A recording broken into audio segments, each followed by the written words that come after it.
Art can change our future.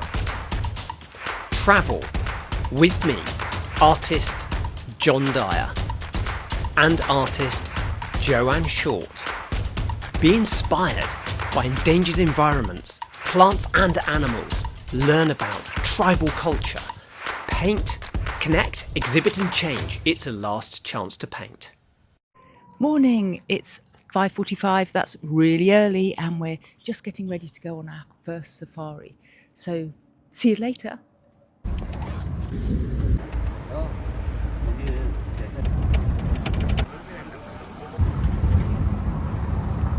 This is amazing.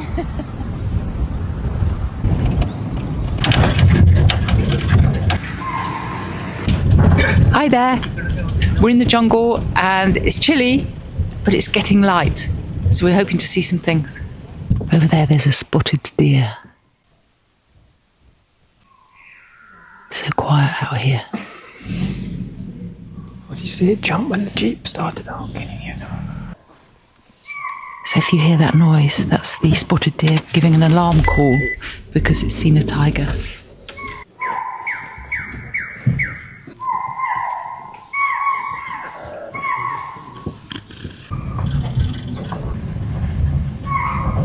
We saw a herd of spotted deers back there, and they were all alert. Probably the tiger crossed the road right in front of the herd, and you saw how the spotted deers were shouting. They were giving out alarm calls.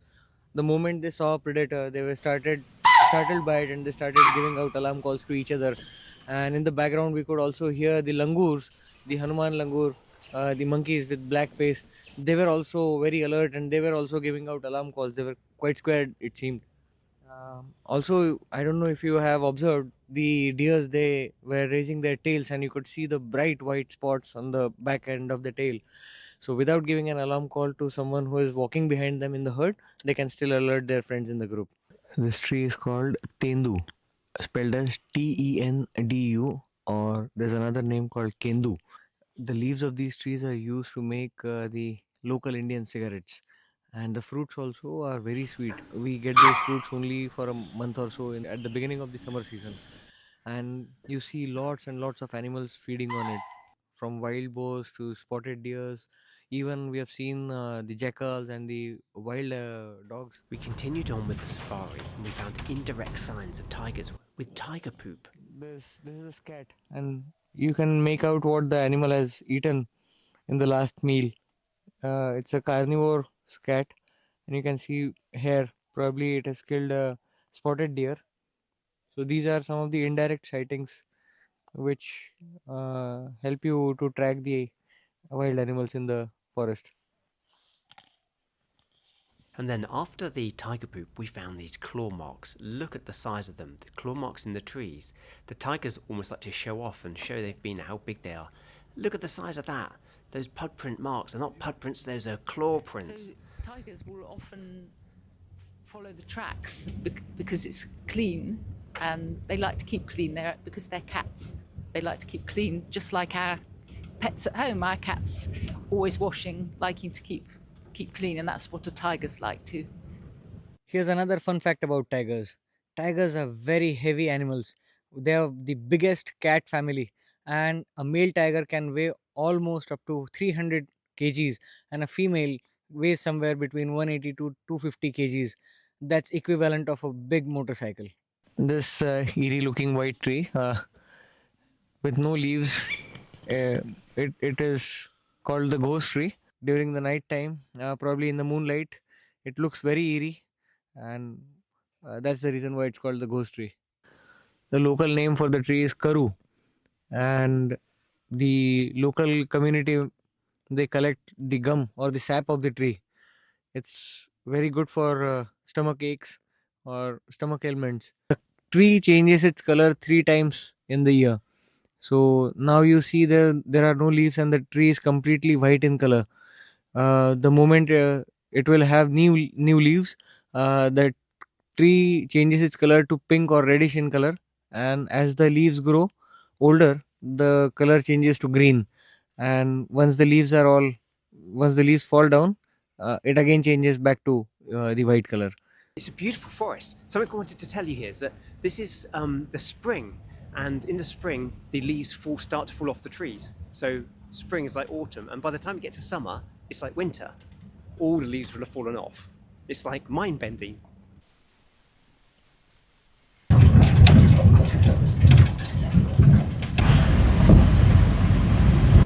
couple of fun tiger facts for you. A tiger will fail about 22 times before it catches a deer. So that's 22 deers get away. Another fun fact for you. A tiger will take about 50 to 60 deer in a year to keep it alive. So you can work out, do the maths in your class, how many deer escaped, and also it's keeping the deer population down, otherwise all the trees would just die away. They nibble everything deer do, but yeah, fun facts on tigers.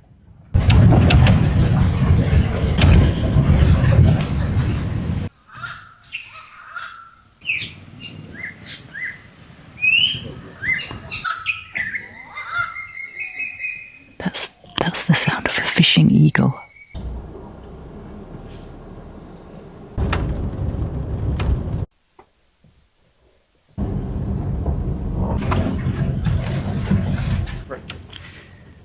So this bit here is very jungly, lots of trees, and it's a bit more overgrown. It's beautiful, really beautiful. Look at the sun coming through the leaves. And the leaves are ready to fall, which is why in the summer you see more tigers, because there's less foliage.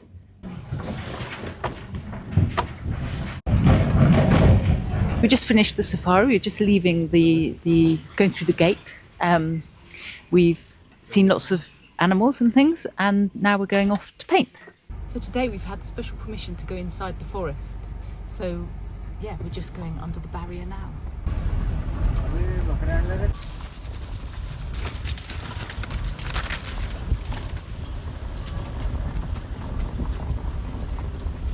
We've just arrived in a special part of the forest, and we've actually got 3 forest guards with us today to allow us to be here.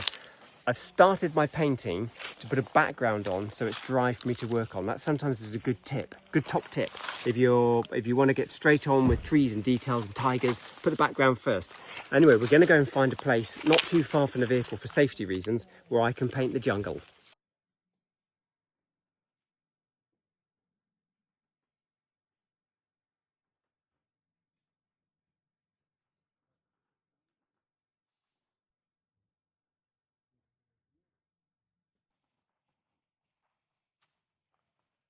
Forest here inside the Pench.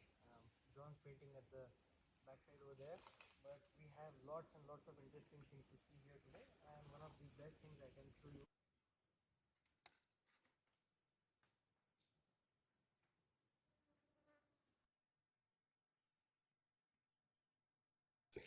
So I came into the forest with my background prepared, as I let you guys know, and I'm putting on the trees, and we've got these beautiful whites and also these oranges coming through, and in the background there's these beautiful pale kind of greens I'm picking up. So painting's about exaggerating, so I'm going to put on some of these colours in the background as we work through into the forest. And sometimes with the whites, as they get more recessive, these might all look white, but actually they're not. There's little bits of colour, warmth or cool in there as well. And you can work really quite fast. So you use your brush and imagine it's a tree, how the trunk might go up, twist it, turn it, and be smooth with it, and go off the edge of your paper or your board or whatever you're using, probably paper, go right to the edge, and you'll probably have newsprint or newspaper protecting your desk. So let it go onto that. So I'm going to put a tiger in the forest. Clearly there's no tiger in front of me. We've got our guards here to protect us, but there's going to be no tigers here. So I've got reference. Use reference for your paintings. It's essential. So I've got this lovely outcrop of rocks, and I'm going to start the tiger now, even though that would be a great position for the tiger to sit ready for its spotted deer lunch or supper. So I've just established an outline of the tiger. First time I've done a tiger, and now I'm just going to block in some colour. The lovely thing with paint, even poster paint, if you're careful, is once it's dried, well, even if it's wet, but it's easy when it's drying down, you can go over the top of it. So I'll be doing multiple layers of paint to establish my tiger. The first thing was getting that outline broadly correct and then blocking in some colours. So the tiger's face has a lot of white on it. So I'm trying to pick the predominant colour of each area of its body, and then I'm going to overpaint the other colour. Now my acrylics, as they dry, because I'm in a dry tropical forest, they're drying pretty quickly. But if you're in a classroom situation, you might find your paint needs to dry down over break time or lunchtime. And paintings don't all have to be done in one day. In the studio, I can take many days to do a painting. But in a tropical forest, I'll be doing this today, or most of it today. So now I'm establishing the stripes on my tiger, and also the ears having some stripes, but just areas of shadow, but mainly the stripes. So let's do this one down the back. Again, remember, I've got reference because I'm not doing this gone style or in a naive way. I'm literally trying to establish a tiger. That's how I learn. And Mandar's got a very interesting fact about tiger stripes that you can hear now. So here's a fun fact about tigers. Every tiger has unique stripe pattern on its body, and even if you shave off all the hair of the tiger's body, the tiger stripes are still clearly visible. If you observe a tiger closely, you can see there are white spots on its ear. The ear is completely black with those white spots, and they are called ocular spots, basically false eyes. It's just to fool the deer. So we have a very interesting activity for all you kids. We have so many trees in the forest, and it's very difficult to identify each and every tree. One of the best ways is to identify the trees based on the texture of their barks, and we can actually draw all the textures on a piece of paper. What we are going to do is we are going to use a piece of paper and a simple pencil. I'm going to trace out the texture on this piece of paper. It's very simple. You just need to place the paper on the bark and then use a pencil to just sketch the texture. You might be wondering why there's any such thing as a forest guard, the people who are looking after me today. But the trouble is there are poachers and loggers and people taking resources from the forest. So Joe, we are in the forest here inside the Pench. John's painting at the backside over there, but we have lots and lots of interesting things to see here today. And one of the best things I can show you is a termite mound right next to me. You can see this construction done here. I think the best engineers or the best architects the nature has ever created are the termites. Um there are so many things that the termites do. They not just build uh, the termite mounds here, but if you can come close to this place here and you can see, you'll have to probably sit down over here so that you can see this twig. It's completely covered with the soil, and there are lots and lots of termites. What these termites do is they decompose the dead material, the leaf litter, and they provide lots and lots of excellent quality compost to the forest.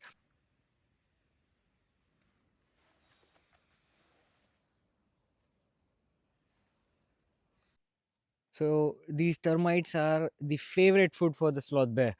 They're not much in size or in quantity, but the sloth bear will take all efforts to dig up the termite mound and slurp up all the termites. So if you look at a sloth bear's nose, it's long and it's got long tongue, which it can turn into it can use the tongue as a straw just to suck in all the termites. And it has got long claws, probably 5 inches long, 6 inches long, just to dig up the hard termite mounds over here. And they've got long hairs on their body so that when they break open the termite mound, the termites will definitely attack the sloth bear, and to save itself from bites, it has got long hair. So the hair is not for fashion probably, but it's for great use. I'm standing on this termite mound, and you can see, even though I'm not that heavy, but still the termite mound is very, very strong. Seems as if it's made out of cement and it's completely plastered from inside. But trust me, it's just the soil and the termite saliva. I've just found out that 4:30 is supper time for tigers, and supper time for tigers is not good for painters. So that's what I'm going to pack up now and finish later. So we're packing up really quickly now. You can see the guards are even helping get the dirty water away. I always try to take the dirty water away with me. They're properly rushing. They're really scared. Look at John Dyer, artist, putting his paints away the quickest ever. in case a tiger comes over the hill.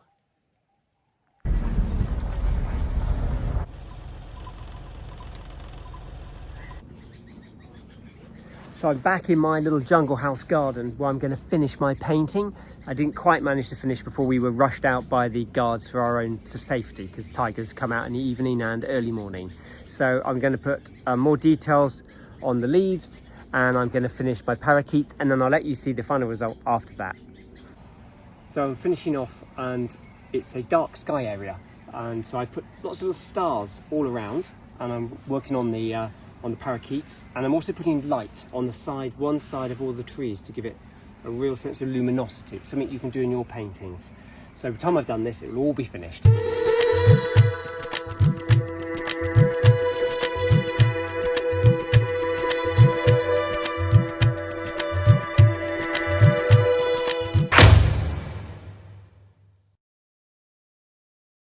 Little grape.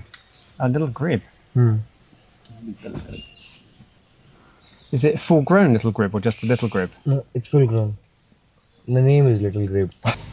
So we survived the tigers. We weren't tea for tigers, which is great. And Mandar suggested I need a new hat. I don't know why. I think he thinks my hat's scruffy. So we're going to go and see if my head can fit in a hat. I don't think he's going to find one big enough.